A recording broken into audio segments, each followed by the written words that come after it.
The Parvenue, a short story by Mary Shelley. Why do I write my melancholy story? Is it as a lesson to prevent any other from wishing to rise to rank superior to that in which they are born? No, miserable as I am, others might have been happy, I doubt not, in my position. The chalice has been poisoned for me alone. Am I evil-minded? Am I wicked? What have been my errors that I am now an outcast and wretched? I will tell my story. Let others judge me. My mind is bewildered. I cannot judge myself. My father was land steward to a wealthy nobleman. He married young and had several children. He then lost his wife and remained 15 years a widower when he married again a young girl, the daughter of a clergyman who died, leaving a numerous offspring in extreme poverty. My maternal grandfather had been a man of sensibility and genius. My mother inherited many of his endowments. She was an angel on earth. All her works were charity, all her thoughts were love. Within a year after her marriage, she gave birth to twins, I and my sister. Soon after, she fell into ill health, and from that time was always weakly. She could endure no fatigue, and seldom moved from her chair. I see her now, her white, delicate hands employed in needlework, her soft, love-lighted eyes fixed on me. I was still a child when my father fell into trouble, and we removed from the part of the country where we had hitherto lived and went to a distant village, where we rented a cottage with a little land adjoining. We were poor, and all the family assisted each other. My elder half-sisters were strong, industrious, rustic young women, and submitted to a life of labour with great cheerfulness. My father held the plough, my half-brothers worked in the barns. All was toil, yet all seemed enjoyment. How happy my childhood was!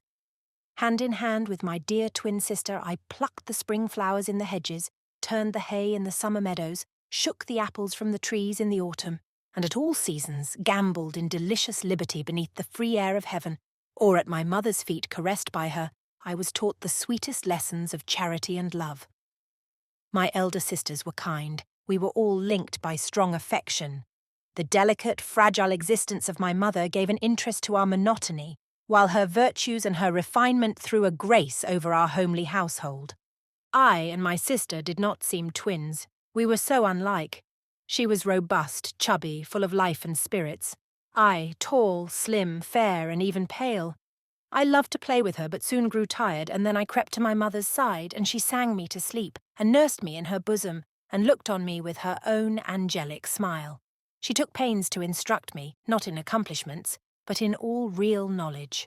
She unfolded to me the wonders of the visible creation, and to each tale of bird and beast, of fiery mountain or vast river, was appended some moral, derived from her warm heart and ardent imagination.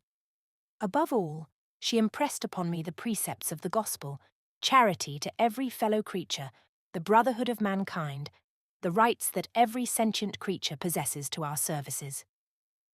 I was her almoner, for poor as she was the benefactress of those who were poorer. Being delicate, I helped her in her task of needlework, while my sister aided the rest in their household or rustic labours.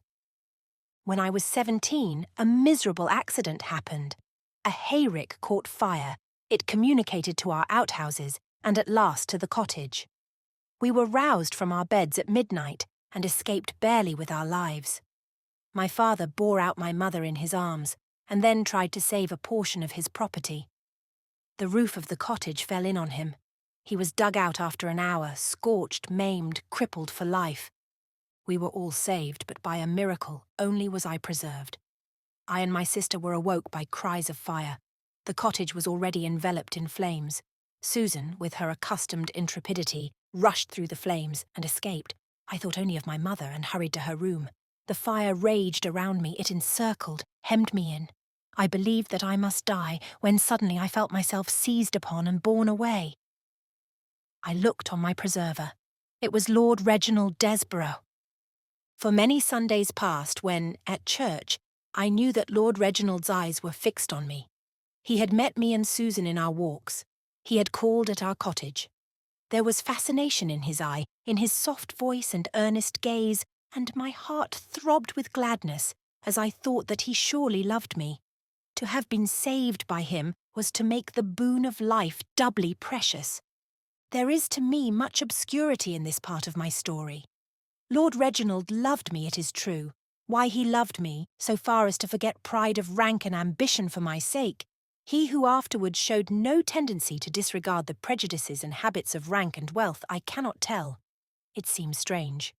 He had loved me before, but from the hour that he saved my life, love grew into an overpowering passion. He offered us a lodge on his estate to take refuge in, and while there he sent us presents of game, and still more kindly, fruits and flowers to my mother, and came himself, especially when all were out except my mother and myself, and sat by us and conversed. Soon I learnt to expect the soft asking look of his eyes, and almost dared answer it. My mother once perceived these glances, and took an opportunity to appeal to Lord Reginald's good feelings, not to make me miserable for life, by implanting an attachment that could only be productive of unhappiness. His answer was to ask me in marriage.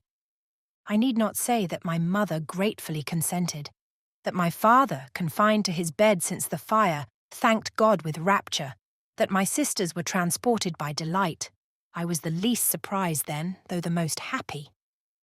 Now I wonder much. What could he see in me? So many girls of rank and fortune were prettier. I was an untaught, low-born, portionless girl. It was very strange. Then I only thought of the happiness of marrying him, of being loved, of passing my life with him. My wedding day was fixed. Lord Reginald had neither father nor mother to interfere with his arrangements. He told no relation. He became one of our family during the interval. He saw no deficiencies in our mode of life, in my dress. He was satisfied with all. He was tender, assiduous, and kind, even to my elder sisters. He seemed to adore my mother, and became a brother to my sister Susan. She was in love and asked him to intercede to gain her parents' consent for her choice.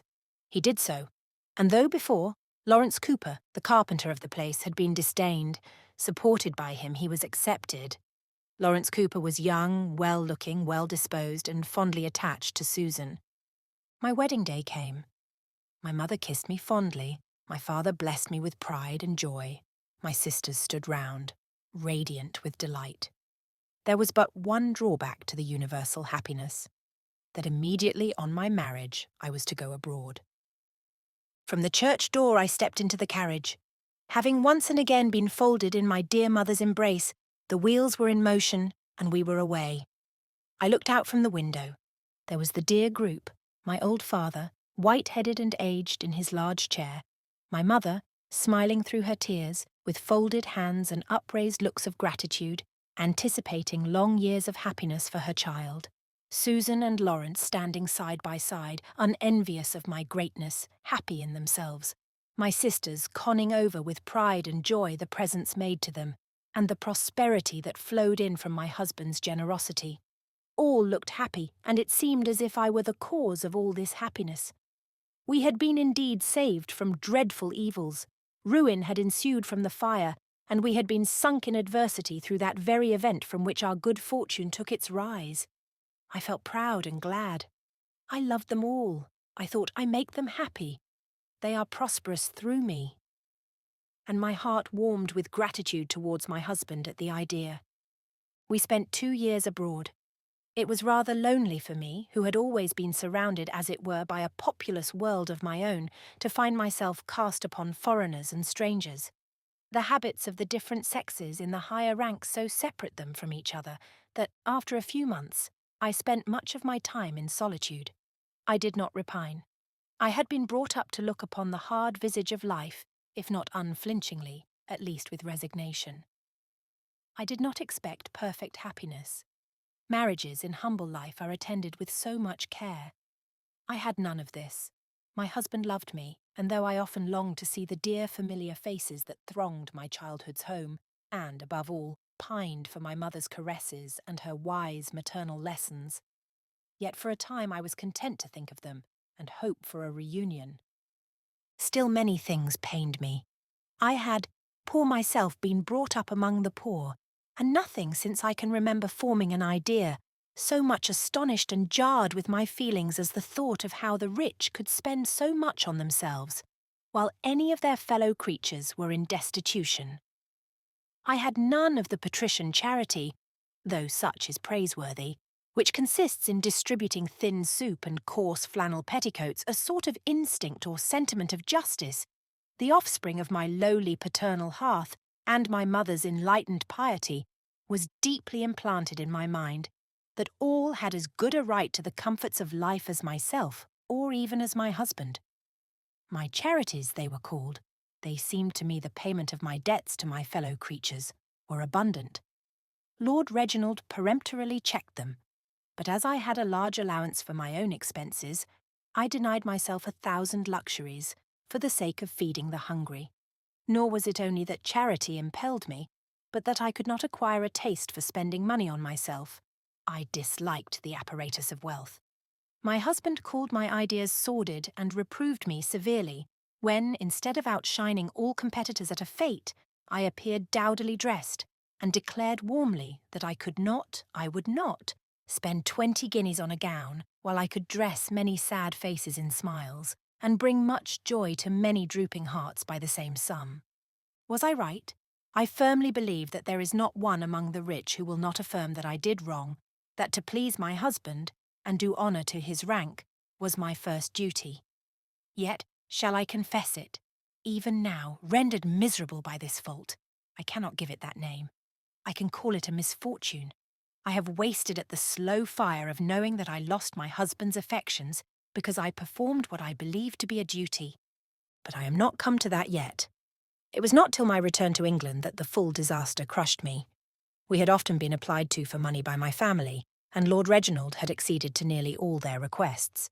When we reached London after 2 years' absence, my first wish was to see my dear mother. She was at Margate for her health. It was agreed that I should go there alone and pay a short visit. Before I went, Lord Reginald told me what I did not know before, that my family had often made exorbitant demands on him, with which he was resolved not to comply. He told me that he had no wish to raise my relatives from their station in society, and that indeed there were only 2 among them whom he conceived had any claims upon me, my mother and my twin sister, that the former was incapable of any improper request, and the latter, by marrying Cooper, had fixed her own position, and could in no way be raised from the rank of her chosen husband. I agreed to much that he said. I replied that he well knew that my own taste led me to consider mediocrity the best and happiest situation, that I had no wish and would never consent to supply any extravagant demands on the part of persons, however dear to me, whose circumstances he had rendered easy. Satisfied with my reply, we parted most affectionately, and I went on my way to Margate with a light and glad heart, and the cordial reception I received from my whole family collected together to receive me was calculated to add to my satisfaction. The only drawback to my content was my mother's state. She was wasted to a shadow. They all talked and laughed around her, but it was evident to me that she had not long to live. There was no room for me in the small furnished house in which they were all crowded, so I remained at the hotel. Early in the morning, before I was up, my father visited me.